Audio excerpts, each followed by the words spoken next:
13 महीने के किसान आंदोलन के बाद हमारे हिटलर प्रधानमंत्री के झूठे वादे, झूठा लेटर और देश को धोखा देने के अलावा जो रिजल्ट आया है वो मुझे लगता है कि किसान को फिर 13 महीने बैठना पड़ेगा।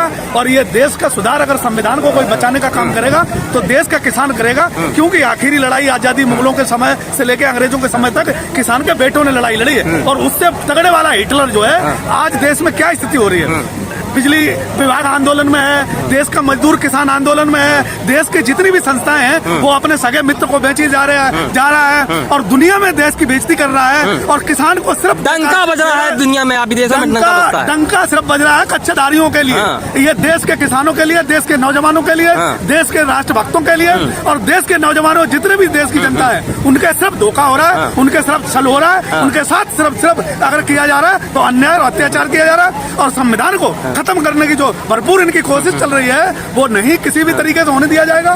संविधान बाबा साहब का और एक एक व्यक्ति का जो देश में अधिकार है वो मिलेगा। सुरक्षित है संविधान का खतरे में। हिटलर प्रधानमंत्री अगर कहीं हिंदू राष्ट्र की बात करता है और संविधान की शपथ लेके बैठता है सत्ता पे और जब जनता के बीच में जाता है तो सिर्फ जो वादे करता है उनका नाम नहीं लेता, एक नई प्रोपेगेंडा लोगों में छोड़ता है। ये देश इससे अच्छी तरीके से भली भांति जानता है। अब 2024 आ रहा है, किसानों की अगर इसने बात नहीं मानी तो इसे वही मिट्टी में मिला दिया जाएगा जहाँ से ये चला था। अरे आप 2024 की बात वही कह रहे हैं कि 2024 चुनाव नजदीक आता है तो किसान आंदोलन शुरू कर देते हैं। ये बताओ इस देश में कौन सी साल ऐसी है जिसमें चुनाव नहीं होता?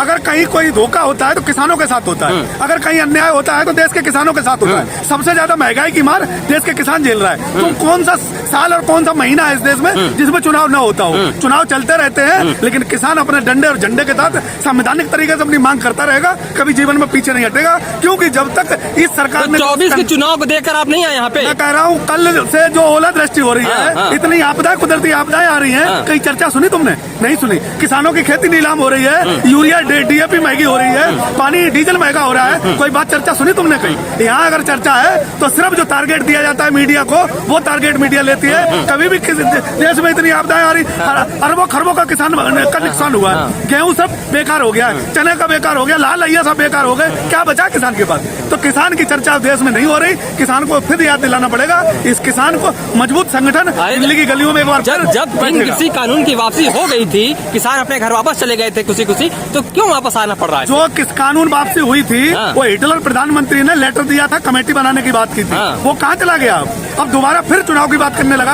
और अब जब भी किसान अपने आंदोलन पर या किसान अपनी बात करेगा तो ये फिर चुनाव की बात करेगा। तो चुनाव की बात न करके सबसे पहले जो किसान को लेटर दिया था, जो किसानों के साथ समझौता किया था, जो कमेटी की बात की गई थी, वो सब बातें कहाँ गई? वो बातें कहाँ? याद दिलाने आए हैं क्या आज आप?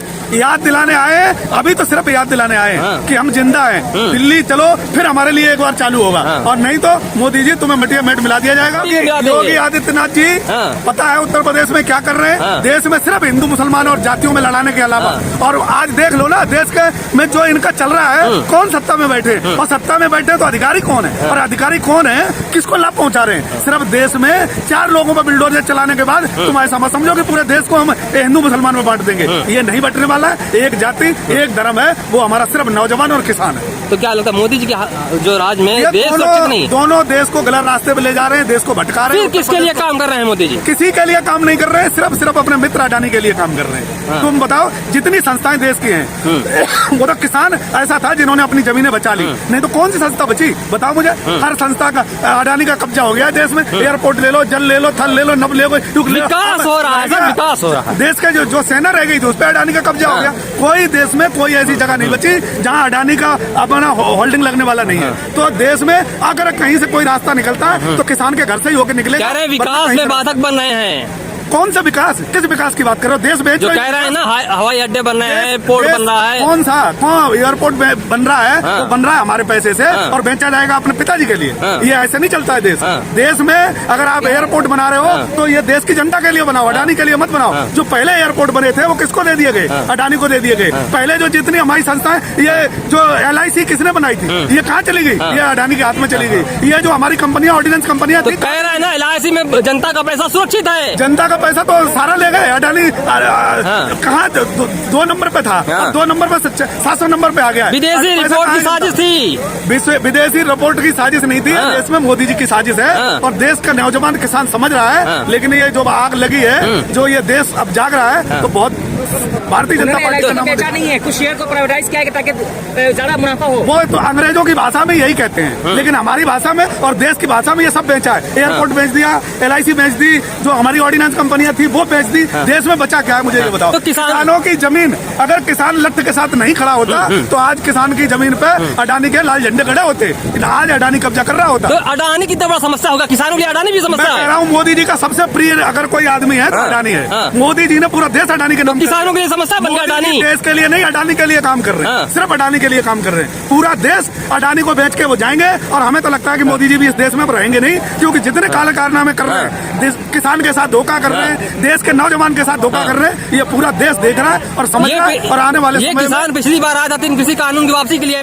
लेकिन अब अडानी कहाँ से आ गया? कुछ कह रहा हूँ, पिछली बार जब किसान आया था अपनी जमीन बचा के गया था, और पिछली बार जब किसान आया अपनी जमीन बचा के गया, और अब की बार देश बचा के जाएगा। ये मैं बता रहा हूँ। अब की बार यहाँ से जमीन बचाई ना, तुम थे ना, जमीन बचाई ना, मोदी जी बैक हुए ना, भाइयों बहनों माफी मांगते हैं, कहा ना, अब की बार ये देश बचा के किसान यहाँ से जाएगा। अगर किसान आ गया तो देश बचाने की लड़ाई लड़ेगा बिल्कुल देश लड़े, देश किसान के बाप का है, मोदी के बाप का नहीं है। चुनाव 2024 है, उसको देख के मैं कह रहा हूँ देख रहा कुछ नहीं, रोज हर साल चुनाव होते, कल भी चुनाव था, इससे पहले भी चुनाव था, रोज चुनाव होते। चुनाव से इस किसान का, अरे हम कह रहे हैं चुनाव है तो मान लो ना, अब हमारी मांगे थी वो सारी पूरी कर दो। जो किसानों के घरों में मीटर ठोक रहे हो, किसानों के ट्यूबवेलों पे मीटर ठोक रहे हो, और आपने अडानी को ये सारा प्रॉफिट पहुंचा रहे हो, सारा बिजली विभाग अडानी को दे दिया। किसान इसका क्यों भुगतान करेगा? इस महापंचायत में क्या निर्णय लिया गया, क्या डिसीजन लिया गया? महापंचायत में जो निर्णय लिया गया है वो हमारे बड़े नेता बताएंगे। उनका जब आदेश होगा तो हर किसान का बेटा अपना डंडे और झंडे के साथ तैयार बैठा है। जिस दिन आदेश होगा दिल्ली घेर लेंगे, दिल्ली घेर लेंगे। लंबी लड़ाई के लिए जिस दिन आदेश होगा, लंबी लड़ाई के लिए डंडा और झंडे के साथ तैयार बैठे। 13 महीने लगता है दिल्ली घेर के लोगों को परेशान करेंगे। दिल्ली इनके पिताजी की है, दिल्ली हमने दी है। ये तो गुजरात से आए थे झोला लेके, और मुझे लगता है कि पूरी दिल्ली लूट के ले जाएंगे। दिल्ली इनकी नहीं है, दिल्ली हमारे बाप की है, दिल्ली हमारे बाप पूर्वजों ने बनाई है, हमारे बड़ों ने आजादी की लड़ाई लड़ी है। इन्हें क्या पता गुजरात कितने शहीद होते हैं? प्रधानमंत्री के खानदान में कोई शहीद हुआ? प्रधानमंत्री के खानदान में कोई है आर्मी में या कहीं दूसरे? परिवार छोड़ दिया, बलिदान घर त्याग करके। किसको दे दिया? सारा तो पूरा जीवन तो अडानी के लिए कुर्बान कर दिया। देश को बताओ क्या दिया? ये अपने लिए किया या अडानी के लिए किया? मुझे एक काम बता दो, तुम ज्यादा बड़े पत्रकार हो, तुम बता दो देश के लिए क्या किया? त्याग नहीं किए होते, घर बार न छोड़े होते तो अपनी घरवाली छोड़ दी है, देश को क्या फायदा हुआ इससे? वो तुम मुझे बताओ। अगर गुजरात में दंगा करवा दिया, इससे देश को क्या फायदा हुआ? अगर तुम प्रधानमंत्री देश ने बना दिए, तुमने ये कहा था मेरा कोई नहीं, मैं कह रहा हूँ तुमने ये कहा था कि मेरा भाइयों बहनों देश में कोई नहीं है, मैं देश के लिए काम करूंगा। तो क्या किया देश के लिए? अब तक जो काम किया अडानी के लिए किया। मुझे बताओ क्या किया? कुछ नहीं किया, सिर्फ काम किया तो देश के अडानी के लिए काम किया। और जो हमारी संस्थाएं देश को विश्वगुरु बना रहे हैं, आप बात कर रहे हैं विश्वगुरु मोदी बन जाए, देश को विश्वगुरु बनाने की जरूरत नहीं है। देश गुरु आज से हमारा 500 साल पहले भी देश विश्वगुरु था, और अगर बनाएगा तो देश का नौजवान और किसान बनाएगा। मोदी जी विश्वगुरु नहीं बना सकते। मोदी जी सिर्फ ये कह सकते हैं कि बेटियां पढ़ाओ, ये कह सकते हैं। दूसरों पे हजारों करोड़ रुपए दूसरों को पप्पू बनाने में खर्च कर सकते हैं देश का। देश के किसानों को नहीं भला कर सकते वो, क्योंकि उनके परिवार से किसान का कोई लेना देना नहीं है। उनका हमेशा रहा है तो अडानी और अंबानी के परिवार से लेना देना रहा है। उनको फाइनेंसर वो मिले हुए हैं। तो इसलिए बहुत सोच समझने की बात है। किसानों को एक साथ सबको आना पड़ेगा, पूरे विश्व देश के किसानों को। और मुझे लगता है कि फिर लंबी लड़ाई की तैयारी करनी पड़ेगी। हमारे नेताओं को ये बात समझ में आ गई है कि जो जितने भी इन्होंने वादे किए थे, हमें लेटर दिए थे 13 महीने आंदोलन के बाद, न कमेटी बनाई, न उस पर कोई चर्चा की, न उस किसान आंदोलन का इन्होंने कोई जो वादा किया था वो पूरा किया। तो और दूसरा, किसानों के घरों में जाकर मीटर लगा रहे हैं, किसानों के ट्यूबवेलों पर मीटर लगा रहे हैं, मनमाने पैसे वसूल रहे हैं। तो देश में गुंडागर्दी की वाई नहीं चलेगी अडानी के नाम पर। ये देश अच्छी तरीके समझ गया।